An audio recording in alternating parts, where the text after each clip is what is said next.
Hello, and welcome to Get That Job.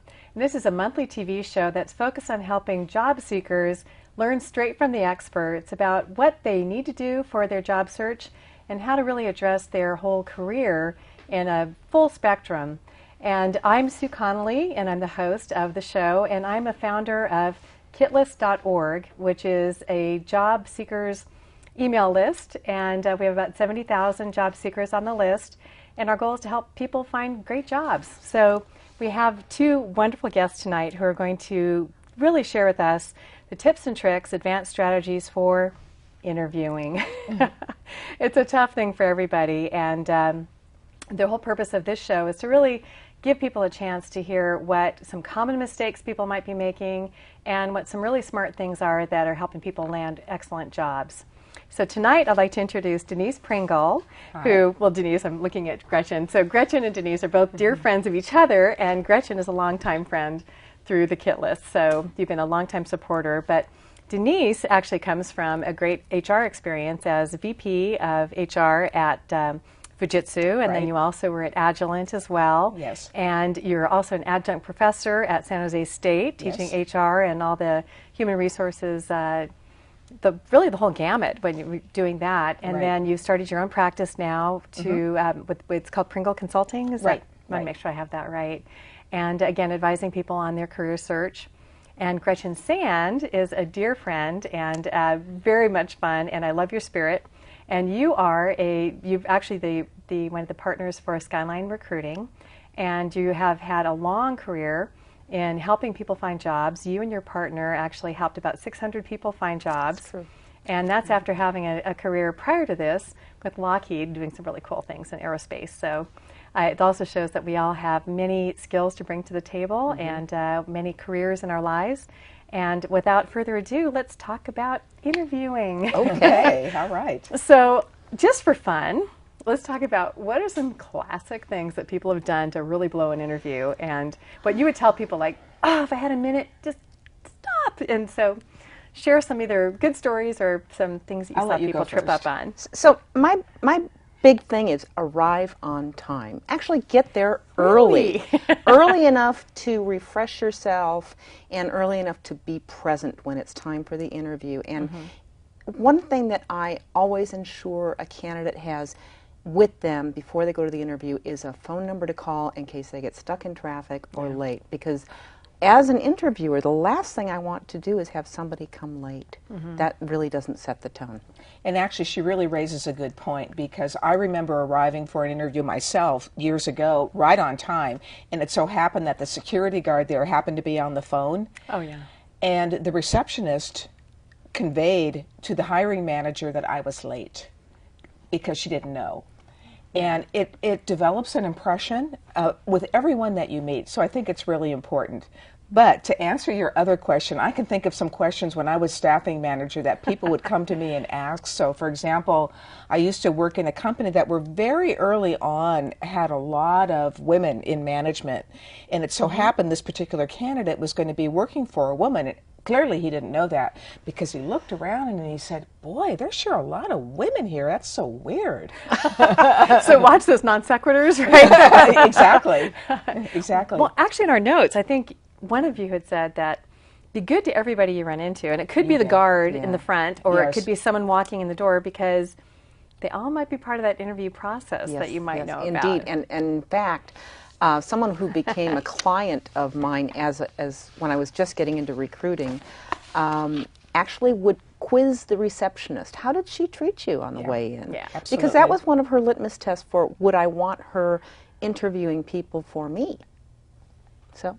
And are you on good behavior just because you're looking for a job, or are you genuinely a good person? Absolutely, absolutely. That's great. Yeah. So, well, in terms of preparation for an interview, what are some things that someone can do to get really ready before you even walk in the door of that place?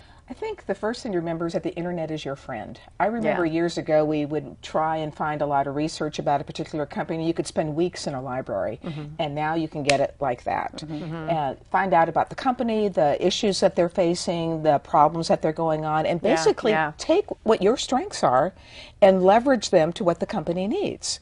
Because what the company is looking for when they're interviewing you is, how can this person solve my problem? I've got some problems. That's why I'm hiring somebody. And you need to be able to leverage your skills and show how you can do just that. And it's always good to know what's happening with your company. If the stock just tanked that day, you want to make sure that you're not saying like something about everything's being rosy and look like an idiot. So right, exactly.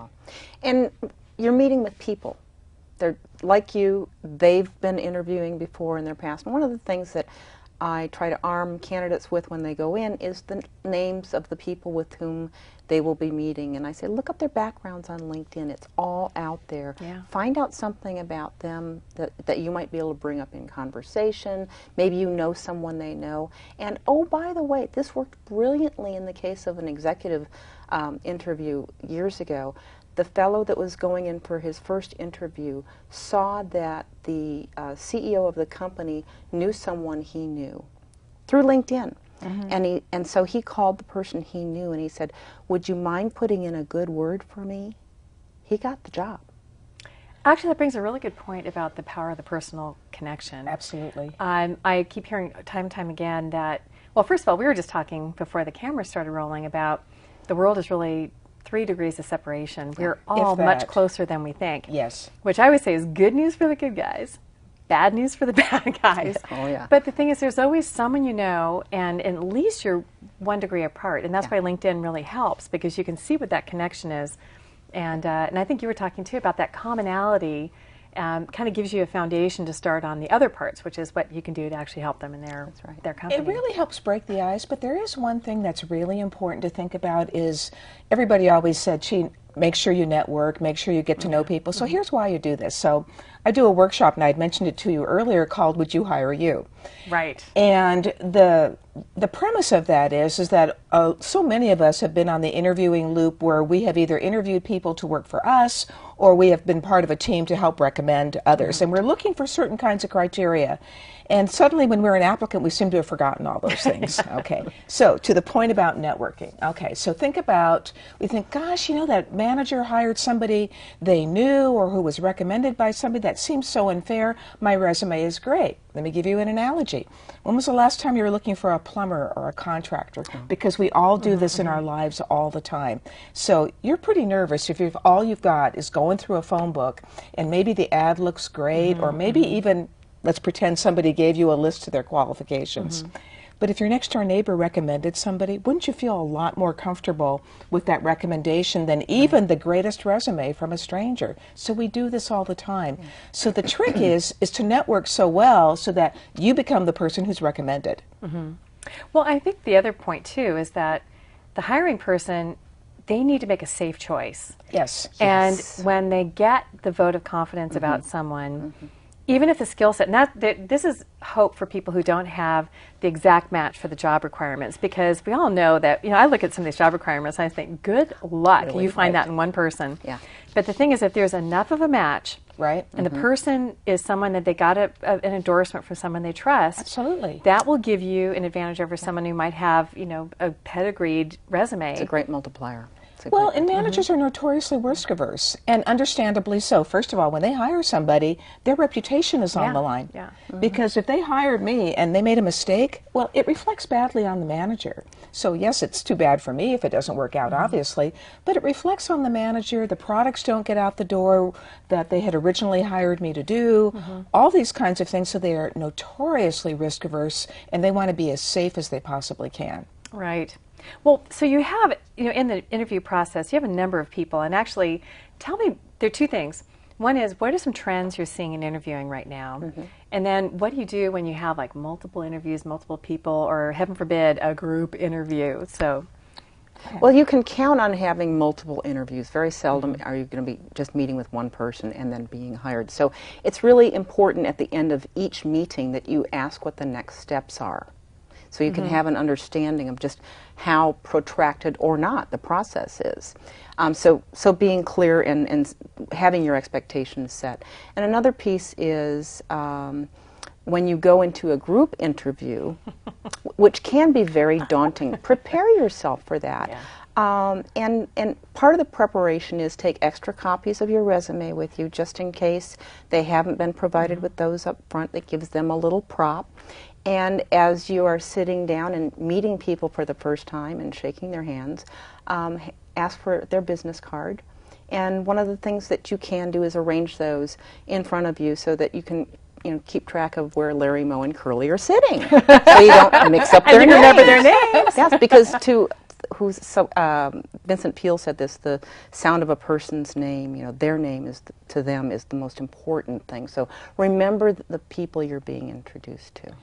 Thank you, Gretchen. I'm really glad you told me that. And Denise, how about this next question with, well, but I think that if you're in an interview, and I think especially in a group interview, and you're sort of feeling like, you're being interrogated, how can you turn that or kind of go from being like the victim, like, oh great, I've got to handle all these, to kind of taking gentle control of how it's going on?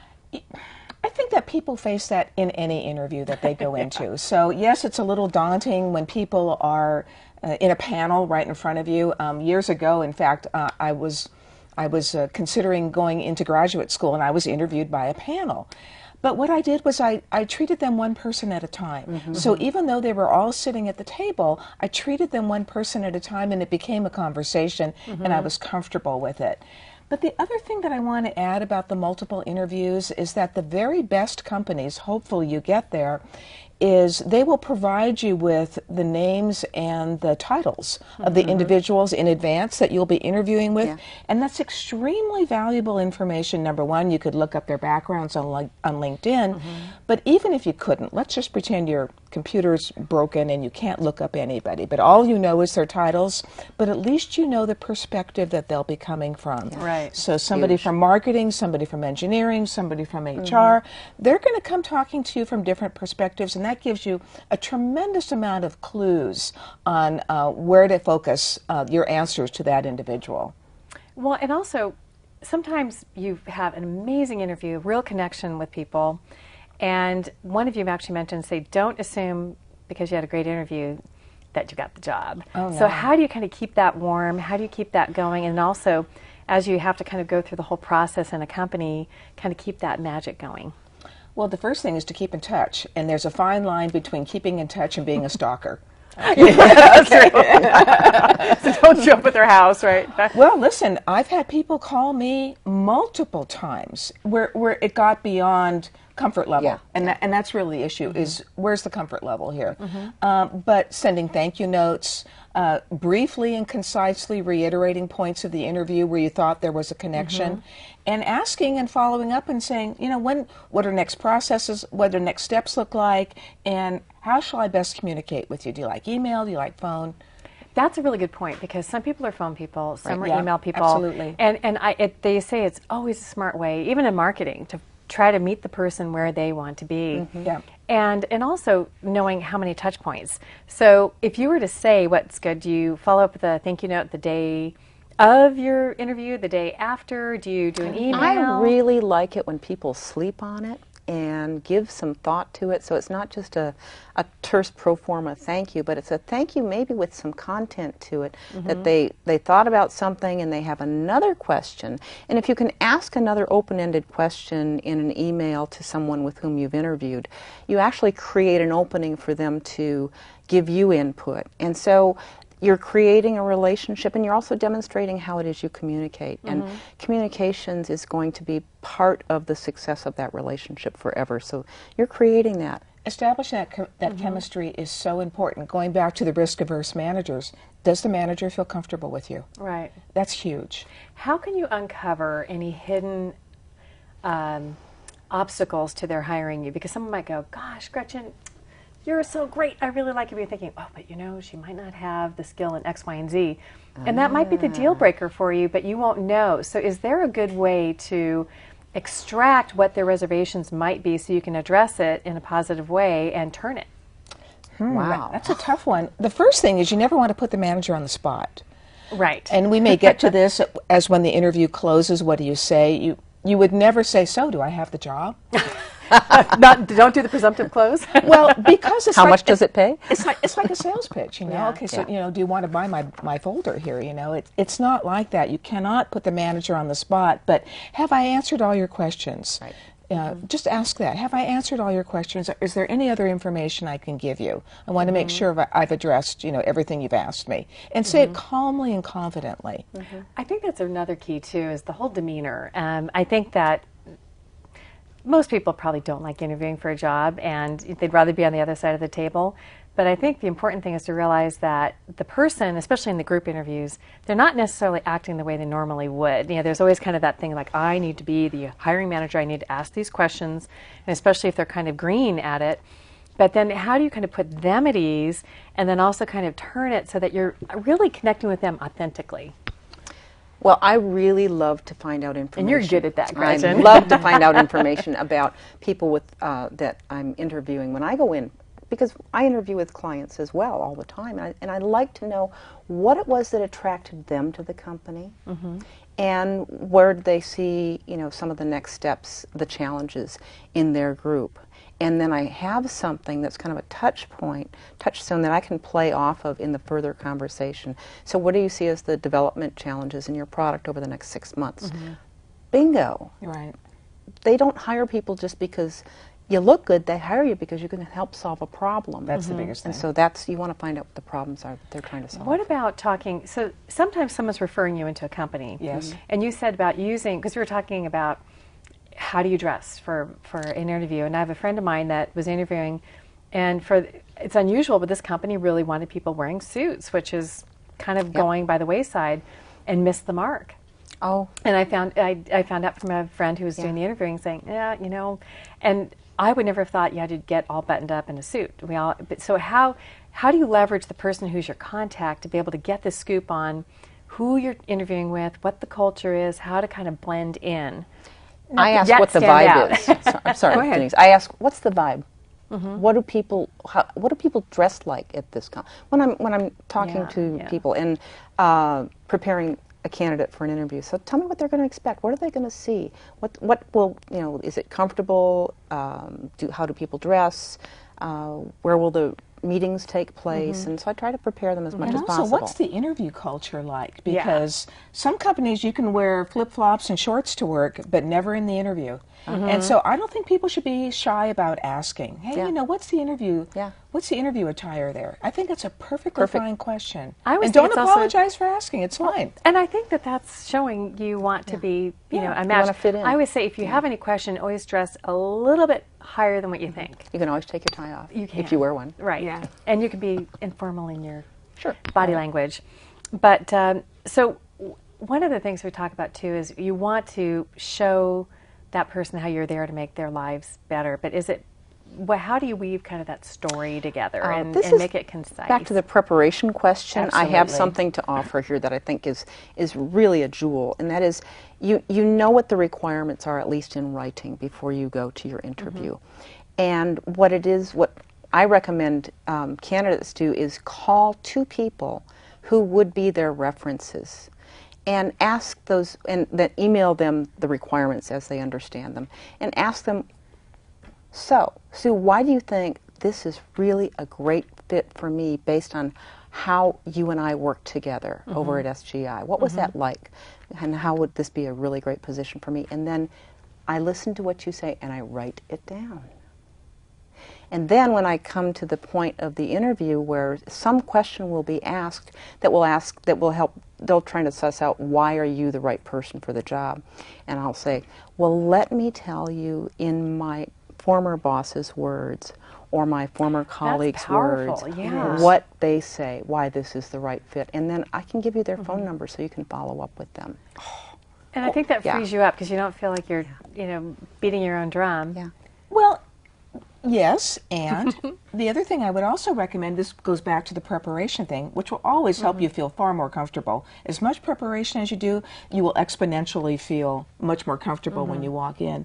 But the other thing is think of accomplishments and have them in your toolkit as you walk in. Think of your accomplishments, think of the problem that you faced, think of the tactics that you did, and then what were the tangible results of your efforts.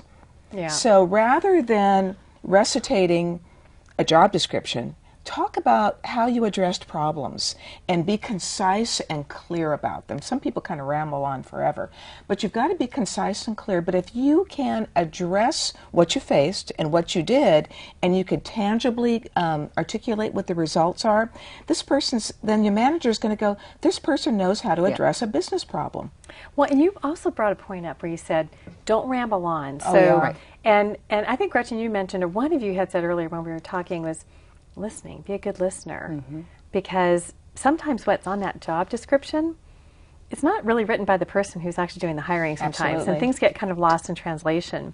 And that's actually your opportunity to find out what the real problem is. Yeah. And it's hard because I think people feel like they need to pitch themselves. And it's so easy to ask about that. So you know, I've got this position description, and it tells me a lot of just kind of the technical bar that I'm reaching here. But what are the real problems in your organization? Right. What are your challenges, and what's that like for you? Because very often you'll get a generic job description. Yeah. Very often. And you go, okay, but specifically, how does this translate into really what you really need from this person?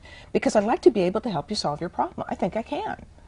And that's a perfect way to do that. And actually, when we talk about a lot of people who are doing the hiring haven't really done a lot of interviewing. And so, and we talk about some of the green ones, or maybe ones who just mean well but might ask an inappropriate question.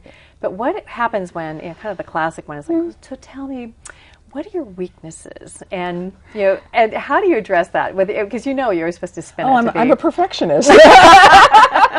I have such high standards. So one of the things that I could go back to is say, you know, the manager I talked about earlier, what he would tell you or she would tell you is one of the things that we've worked on in my performance review and beyond, is how I might do stand-up presentations better. And I've actually joined Toastmasters, and I've been working on that.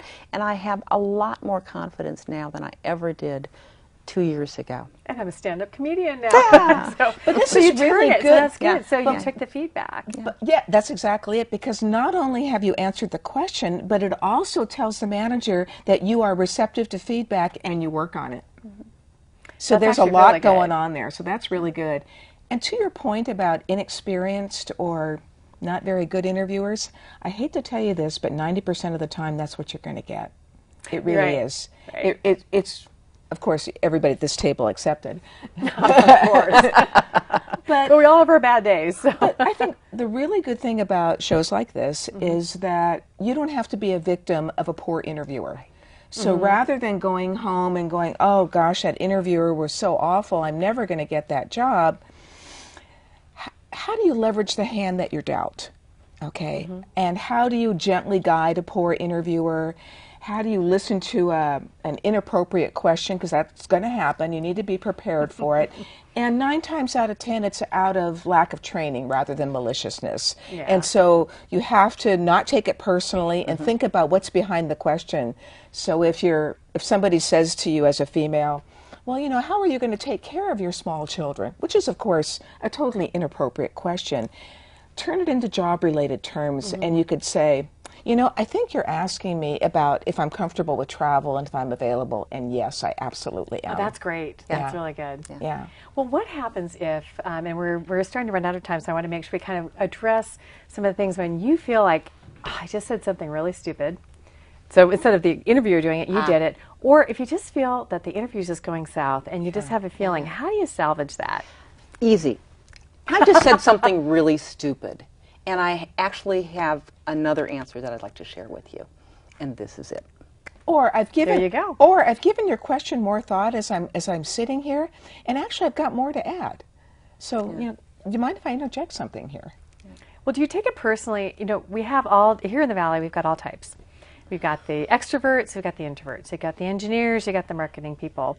If you're a marketing person and interviewing with an engineering type person and you're not getting the connection that you think, is that a reason to feel like you've totally blown the interview? Or do you think you need to say, well, for an engineering type of personality, they are going to want facts and data so that they can justify the hiring purchase? Is that helpful, or? Maybe.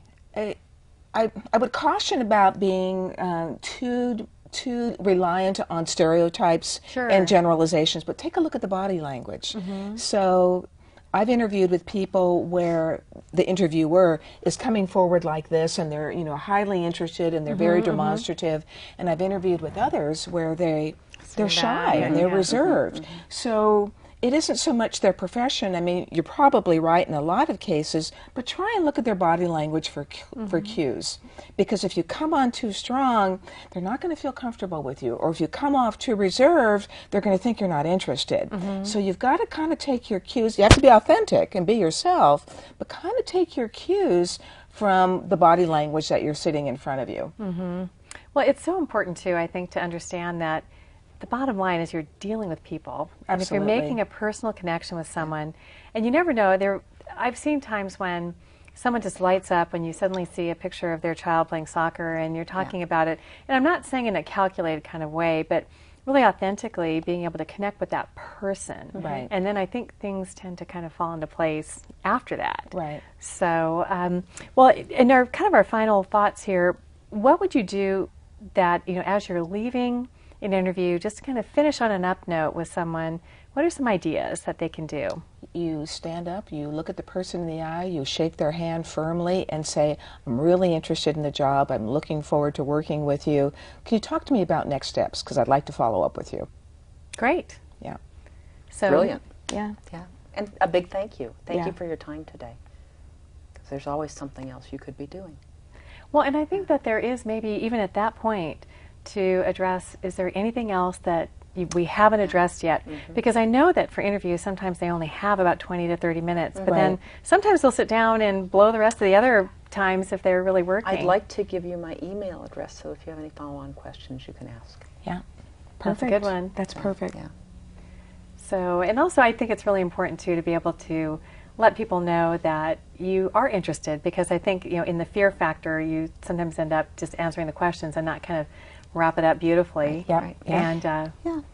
And in that note, I think we're going to be wrapping it up. I hope that I will be able to do this on time and appropriately. But I just want to thank both of you for sharing, again, your vast experience and expertise, and more importantly, for the people on the Kit List and people on YouTube who are going to be seeing this, who are looking for a job. Thank you for making it easier so that they can get the job when they get in there. You're welcome. Thanks, it was a lot of fun. Hey, thank Thank you. you.